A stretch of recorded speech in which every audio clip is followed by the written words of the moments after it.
बिल्किस बानो तो पसमानदा थी। उनके रेपिस्ट को, उसके पूरे खानदान के सामूहिक मर्डर करने वाले को छोड़े, ना सिर्फ छोड़े बल्कि उनका स्वागत हुआ फूलमाला से, और उनको, उनके परिवार के लोगों को टिकट दिए विधानसभा चुनाव में, वो विधायक बन गए।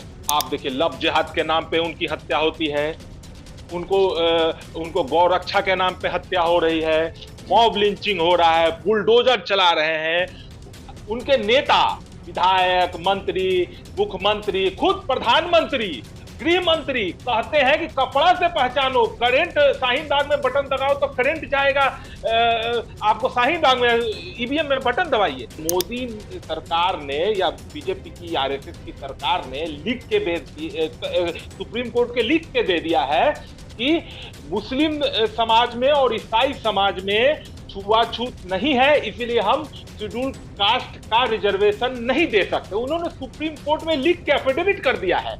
नमस्कार, मैं हूं अजय प्रकाश और आप देख रहे हैं जनज्वार।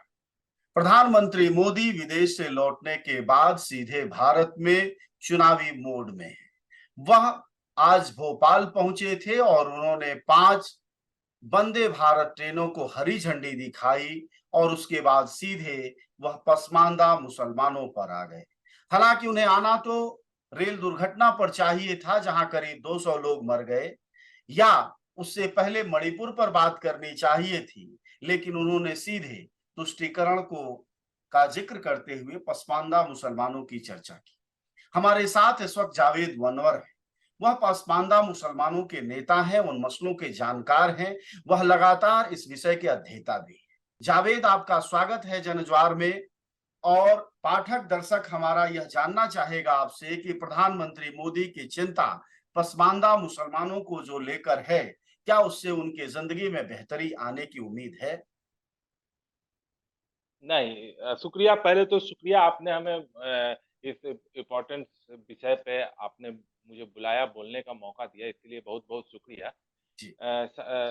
ऐसा है, प्रधानमंत्री मोदी जी इससे पहले भी 2-3 बार सार्वजनिक मीटिंग में अपने पार्टी के कार्यकर्ताओं की मीटिंग में कह चुके हैं कि हमें पसमानदा में आउटरीच करना है, तो जी। स्नेह यात्रा निकालना, उनसे संबंध बढ़ाना है, उनको अपने विचारों को बताना है, ये सब वो कर चुके हैं। देखिए, असल में मैं भोजपुर का रहने वाला हूँ। भोजपुर में एक बहुत थोड़े से वल्गर है, लेकिन जी। कहा जाता है, लगी फटने तो खैरात लगी बटने। तो हम्म। अभी मोदी जी अमेरिका गए थे, जी। तो अमेरिका में उन्हें पूरे दुनिया में इनका इमेज जो बना है मोदी जी का, वो तानाशाह और घोर अल्पसंख्यक विरोधी का इमेज बन चुका है। तो इससे थोड़ा वो उनकी जो चोट लगी है, इससे मरहम लगाने के लिए, अपने इमेज को सही करने के लिए, ये पसमानदा आके उस अमेरिका से लौटे हैं, अब पसमानदा पसमानदा कर रहे हैं। देखिए, असल में ये मोदी जी जो हैं, वो कुछ करना नहीं चाहते हैं। अगर करना रहता, सच में करना रहता, हम्म। तो बिल्किस बानो तो पसमानदा थी। उनके उस रेपिस्ट को, उसके पूरे खानदान के सामूहिक मर्डर करने वाले को छोड़े, ना सिर्फ छोड़े बल्कि उनका स्वागत हुआ फूलमाला से, और उनको, उनके परिवार के लोगों को टिकट दिए विधानसभा चुनाव में, वो विधायक बन गए। तो ये इनका नियत में खोट है, ये सिर्फ और सिर्फ जुमला है। ये असल में मोदी जी जो है ना, सबको जसोदाबेन समझते हैं, सबको हम्म। जसोदाबेन बनाते हैं। पार्लियामेंट में जब 14 में चुनाव जीते, जो जाके पार्लियामेंट में मत्था टेके, लोकतंत्र खत्म कर दिया, पार्लियामेंट ही खत्म कर दिया। आपको जीएसटी लगाया, पूरा व्यापार खत्म कर दिया। तो ये जिस चीज में, ये जो जिस चीज के अच्छा करने की दिखावा करते हैं, असल में इनके अंदर उस चीज का विनाश करने के इनकी षड्यंत्र होता है। तो ये पसमानदा के नाम पे मुसलमानों को बांट कर कुछ वोट, जो इनका नुकसान हो रहा है, जो जनता इनसे तंग आ गई है, तो कुछ वोट ले लेना चाहते हैं, बस इनका यही नियत है, और कुछ नहीं। ना इनको भलाई करना है, कुछ नहीं करना, ये सिर्फ और लेकिन सिर्फ सगुफा है। प्रधानमंत्री मोदी जब यह कह रहे थे कि आज तक के इतिहास में कभी राजनीतिक पार्टियों ने और मुस्लिम जातियों के बड़े लोगों ने या मुस्लिम जातियों के अपर कास्ट ने कभी पसमानदा मुसलमानों को न मुख्यधारा में लाने की कोशिश की, न उनके बच्चों को रोजगार बेहतर दिलाने की कोशिश की और न उनका जीवन स्तर ऊपर किया। क्या इस बात में कोई झूठ है? देखिए, जी। इससे पहले सच्चर कमेटी बनी, रंगनाथ मिश्र कमीशन बना, अल्पसंख्यक आयोग कमीशन की बहुत सारी रिपोर्टें हैं। जी। और ये सारी रिपोर्ट बता रहे हैं कि मुस्लिम समाज जो है, वो जिस तरह हिंदू समाज में वर्ण व्यवस्था है, चतुर्थ वर्ण व्यवस्था है, उसी तरह मुस्लिम समाज भी तीन खाने में बटा हुआ है। जी। इस आज से नहीं, वो 2002 में ही सच्चर कमेटी बनी, उसने ये रिकमेंडेशन कर दिया है। ये सब है, ये पूरा ओपन है, कोई सीक्रेट नहीं है, सब लोग जानते हैं। मोदी जी कुछ नया बात नहीं बोल रहे हैं, जी। ये सब लोग जानते हैं। हाँ, ये है कि इसमें तो सच्चाई है कि पसमानदा मुसलमान जो पूरी मुस्लिम आबादी की 85% है, बहुजन है, जी। उनको राजनीतिक हिस्सेदारी नहीं है। इवन उनको धर्म के आधार पे उनके साथ भेदभाव होता है। उनको एसटी एससी का आरक्षण भी नहीं मिला हुआ, इस शेड्यूल ट्राइब का आरक्षण भी नहीं मिला। डिजर्व करते हैं। उनकी सामाजिक स्थिति, उनकी राजनीतिक स्थिति, उनकी शैक्षणिक स्थिति, उनकी आर्थिक स्थिति, सब उस कैटेगरी में आता है, लेकिन उनको नहीं मिला।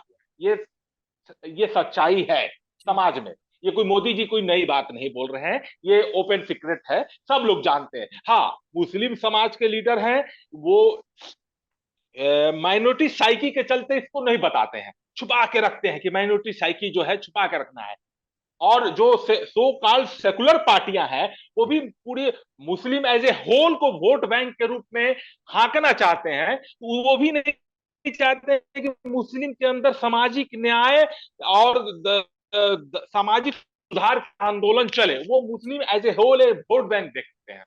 ये समस्या है। ये इस वास्तविकता को हमें और आपको सबको स्वीकार करनी चाहिए। दो शब्द आपने कहा, जी। सामाजिक न्याय, और दूसरा कहा सामाजिक सुधार, और तीसरी बात कही कि आरक्षण नहीं है। अगर पसमानदा का जिक्र करते हुए प्रधानमंत्री मोदी, क्या आप उम्मीद करते हैं कि वह पसमानदा मुस्लिमों को, अगर पसमानदा मुस्लिमों को हम आप हिंदू समाज की तरह उनका दलित मान लें, ईबीसी मान लें, अति पिछड़ा मान लें, जो कि 85% ही है, जो आपके शब्दों में बहुजन भी है उस समाज का, तो क्या प्रधानमंत्री मोदी उसको भी आरक्षण देने की तरफ आगे बढ़ नहीं सकते? आपको क्यों ऐसा लगता है कि वो दिखावा कर रहे हैं? देखिए, देखिए, मोदी जी ने 2000 बालक सुप्रीम कोर्ट में ये केस आया था कि हिंदू मुस्लिम दलितों को और ईसाई दलितों को आरक्षण देने में, एसटी शेड्यूल कास्ट का आरक्षण देना चाहिए या नहीं, इस पे सुप्रीम कोर्ट राय मांगा केंद्र सरकार से। तो मोदी सरकार ने या बीजेपी की आरएसएस की सरकार ने लिख के भेज दिए, सुप्रीम कोर्ट के लिख के दे दिया है कि मुस्लिम समाज में और ईसाई समाज में छुआछूत नहीं है, इसीलिए हम शेड्यूल कास्ट का रिजर्वेशन नहीं दे सकते। उन्होंने सुप्रीम कोर्ट में लिख के एफिडेविट कर दिया है। तो तो फिर जब आज सुप्रीम का कोर्ट में भाषण क्या है? फिर आज का जो जो भाषण है कि उनके दलित हैं, वो बकायदा इसी तरह प्रधानमंत्री बोल रहे हैं कि उनके सबसे निचले तबके के हैं, जिसका कभी मुस्लिम समाज या पार्टियां जिक्र नहीं करती। तो हाँ, यानी तो वो खुद ही उनकी अगर खंडन कर नीयत चुके हैं सही, स्वयं। जी। अगर उनकी नीयत सही होती है तो सुप्रीम कोर्ट में वो लिख के एफिडेविट नहीं देते, कहते कि हाँ उनके साथ भेदभाव हो रहा है, तो सरकार, भारत सरकार उनको शेड्यूल कास्ट का रिजर्वेशन देगा। लेकिन वो तो सुप्रीम कोर्ट में लिख के दे दिए हैं कि नहीं देंगे हम। उन्होंने दो दो बार कर दिया नहीं देंगे। और ये इनकी नीयत देखिए, असल में वो कहे ना, वो मुस्लिम समाज को या नहीं, वो सबको, पूरे देश को जसोदा बहन समझते हैं कि उनको, ये उनकी नीयत में खोट है। वो सिर्फ और सिर्फ वोट की राजनीति कर रहे हैं और मुस्लिम समाज में बंटवारा करना चाहते हैं। वो जिस तरह मणिपुर को जला रहे हैं, जी। वहां के निवासियों को मैत्री और गैर मैत्री जी। पे, उसी तरह मुसलमानों को में भी लड़ाना चाहते हैं और कुछ नहीं चाहते। पिछले 9 सालों में प्रधानमंत्री मोदी वह क्या कर सकते थे पसमानदा मुसलमानों के लिए आपके हिसाब से, जो उन्होंने नहीं किया, और आज आपको लगता है कि वह सिर्फ दिखावा कर रहे हैं? देखिए, वो तो पसमानदा मुसलमान तो बात छोड़िए, वो तो पूरे देश के लिए कुछ नहीं किए। वो तो मुसलमानों को, देखिए, अगर हम मुसलमानों की बात करें तो आप देखिए, लव जिहाद के नाम पे उनकी हत्या होती है, उनको गौ रक्षा के नाम पे हत्या हो रही है, जी। मॉब लिंचिंग हो रहा है, बुलडोजर चला रहे हैं। उनके नेता, विधायक, मंत्री, मुख्यमंत्री, खुद प्रधानमंत्री, गृह मंत्री कहते हैं कि कपड़ा से पहचानो, करंट शाहीन बाग में बटन दबाओ तो करंट जाएगा, आपको शाहीन बाग में ईवीएम में बटन दबाइए। तो ये इनकी मानसिकता है। ये देखिए, ये कुछ करना नहीं चाहते, ये करेंगे भी नहीं मुसलमान। ये इनको मुस्लिम और हिंदू करके ही इनकी राजनीति चलती है, इनकी पूरी ठेकेदारी, इनकी दुकानदारी ही चलती है। ये अपनी दुकानदारी बंद कर देंगे अगर कुछ मुसलमानों के लिए करेंगे, तो अब इनकी दुकानदारी बंद हो जाएगी। ये कभी नहीं करेंगे, कभी भी नहीं करेंगे। और देखिए, ये पसमानदा मुसलमान जो भी देश में अशांति फैलेगी, लॉ एंड ऑर्डर की समस्या होगी, दंगा फसाद होगा, तो देश का जो आम आदमी है, जो बहुजन है, उसको सबसे ज्यादा नुकसान होगा। तो दंगे होते हैं या कहीं भी अशांति होती है तो पसमानदा मुसलमान वर्स्ट विक्टिम होते हैं। तो मोदी जी को चाहिए, सबसे पहले चाहिए कि देश में सामाजिक सौहार्द बना रहे, भाईचारा बना रहे, और बात विकास पे हो, बात रोजगार पे हो, बात जो है वो लोग, हमारी आर्थिक जीडीपी कैसे बढ़े, हमारा ह्यूमन डेवलपमेंट इंडेक्स कैसे बढ़े, लोगों का स्वास्थ्य, शिक्षा कैसे अच्छा हो, इस पे होना चाहिए। ये सिर्फ हिंदू मुस्लिम मंदिर मस्जिद यही करते हैं। इनकी नीयत में खोट है, इनके पास कुछ है नहीं असल में, इस देश को देने के लिए, इस समाज को देने के लिए इनके पास कुछ नहीं है। इनके विचारधारा आरएसएस के पास, बीजेपी के पास कुछ भी नहीं है जो इस भारत को दे सके, जिस तरह नेहरू ने दिया, गांधी परिवार ने दिया। इनके पास कुछ नहीं है, जीरो, शून्य बटा सन्नाटा है इनके दिमाग में भी, इनके विचार में भी। ये कुछ नहीं दे सकते हैं देश को, कुछ भी नहीं, नहीं, लेकिन नुकसान करेंगे। इतना तो आप स्वीकार करेंगे कि मुसलमानों की 95% आबादी हाशिए पर है, जिसमें कि पिछली सरकारें भी बड़े स्तर पर जिम्मेदार हैं, जितना प्रधानमंत्री मोदी। ये आपने सही बात बोला। देखिए, मनमोहन यूपीए वन में हम पसमानदा आंदोलन का नतीजा ये हुआ कि बिहार विधानसभा, यूपी विधानसभा और आंध्र प्रदेश विधानसभा ने एक एक सहमति से एक केंद्र सरकार को ये बोला कि आप मुस्लिम और ईसाई, मुस्लिम दलितों को शेड्यूल कास्ट का आरक्षण दीजिए। जी। वो एक प्रस्ताव पास करके केंद्र सरकार को भेजा। यूपीए टू की सरकार, वन की सरकार में रंगनाथ, सॉरी टू की सरकार में रंगनाथ मिश्र कमीशन बना, सच्चर कमेटी बनी। उसके बाद राष्ट्रीय अल्पसंख्यक आयोग ने भी ये रिपोर्ट दिया कि मुस्लिम शेड्यूल कास्ट का स्टेटस मिलना चाहिए मुस्लिम और ईसाइयों को, उनके साथ धर्म के आधार पर भेदभाव होता है। लेकिन ये बनाया था, मनमोहन सिंह की सरकार ने बनाया था, लेकिन ना मनमोहन सिंह सरकार ने उसको अप्लाई नहीं किया, उसको उसको जमीन पे नहीं उतारा। और ये वो इच्छा रिपोर्ट जो शक्ति है ना, ये इच्छा शक्ति क्यों नहीं दिखा पाती हैं सरकारें? क्योंकि तुष्टीकरण का सवाल हो जाएगा।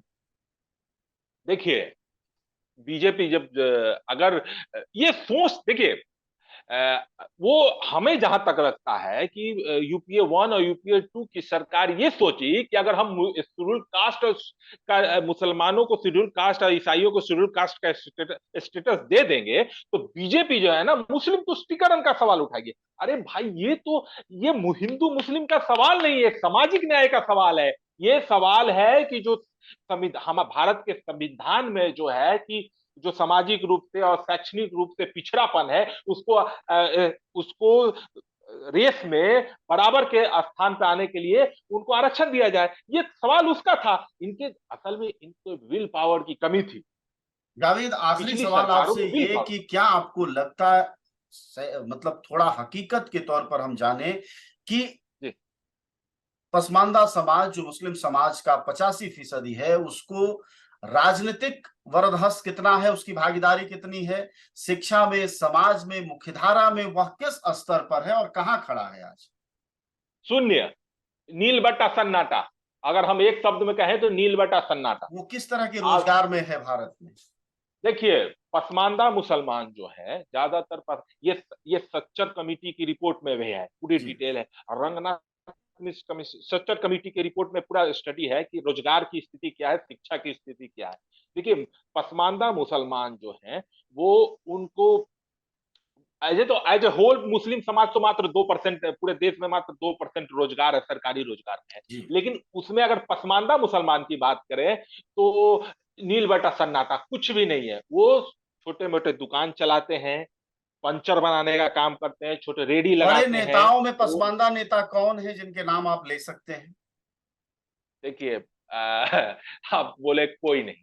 पसमानदा आज के डेट में न लोकसभा में है, न विधानसभा में है, कोई भी नहीं। आपको मतलब कि एक यूपी की सरकार ने, बीजेपी की, आपको बताते हैं, बीजेपी ने यूपी में एक एमएलसी बनाकर एक को मंत्री बना दिया है, पसमानदा को, जी। और एक पसमानदा के नाम पे एक एमएलसी बना दिया है। वो राजनीति करे। लेकिन ये दुख की बात है कि जिस पसमानदा मुसलमान जिस सेकुलर पार्टियों को वोट करता है, आंख बंद करके वोट करता है, वो इनको टेकन फॉर ग्रांटेड ले रहे हैं और ये सोच रहे हैं कि ये तो हम ही को देगा, क्योंकि ये तो इनके रग में, इनके डीएनए में सेकुलरिज्म है, तो ये तो हमको देगा, बीजेपी को जाएगा नहीं, तो हमको देगा। टेकन फॉर ग्रांटेड ले रहे हैं कि हमको नहीं दोगे तो बेटा जाओगे कहां। ये टेकन फॉर ग्रांटेड है। तो हम जानते हैं समय बदलेगा। हमारा आज के दिन में पसमानदा मुसलमानों का एक स्पष्ट नीति है कि हमें 24 में बीजेपी को और आरएसएस को सत्ता से हटाना है। उसके बाद हम निपट लेंगे, इनसे निपट लेंगे। हमें भी कांटा से कांटा निकालना आता है। हम इनको, जो हमारे साथ आज दोयम दर्जे का व्यवहार कर रहे हैं राजनीतिक रूप से, वो हम सब समझते हैं। लेकिन वक्त आने दीजिए, वक्त आएगा। 24 में हमारा पहला लक्ष्य है कि बीजेपी और आरएसएस को सत्ता से हटाना। जी, शुक्रिया आपका बातचीत के लिए। हमारे साथ बातचीत कर रहे थे जावेद अनवर, वह पसमानदा राजनीति के जानकार हैं। कुछ बातें बहुत महत्वपूर्ण कही और उसमें सबसे ज्यादा महत्वपूर्ण यह बात है कि सेकुलर पार्टियां उन्हें टेकन फॉर ग्रांटेड लेती हैं। मुस्लिम आबादी का 85% है, लेकिन वह एक नाम ठीक से राजनीति में नहीं बता पाए। और उन्होंने कहा कि नौकरियों में वैसे भी 2% मुसलमान हैं और उसमें से पसमानदा शून्य है। तो अगर ऐसी स्थिति है तो जाहिर तौर पर सेंध लगाने का मौका है भारतीय जनता पार्टी के लिए। पर सवाल यह है कि जो भारतीय जनता पार्टी मुस्लिमों के ही हक में नहीं खड़ी है, वह पसमानदा के हक में कैसे खड़ी होगी, इस बात को भी पसमानदा राजनीति करने वाले बखूबी जानते हैं। आप सब जानते हैं कि जनज्वार का खर्च आपके जनसहयोग की बदौलत चलता है। आप भी जनसहयोग में शामिल हों और आजाद और स्वतंत्र पत्रकारिता को बनाए रखने के हमारे इस महाअभियान में शामिल हों। हमें इंतजार रहेगा आपके सहयोग का, क्योंकि आपका सहयोग ही हमारी मजबूती का सबसे ताकतवर रास्ता है। धन्यवाद साथी।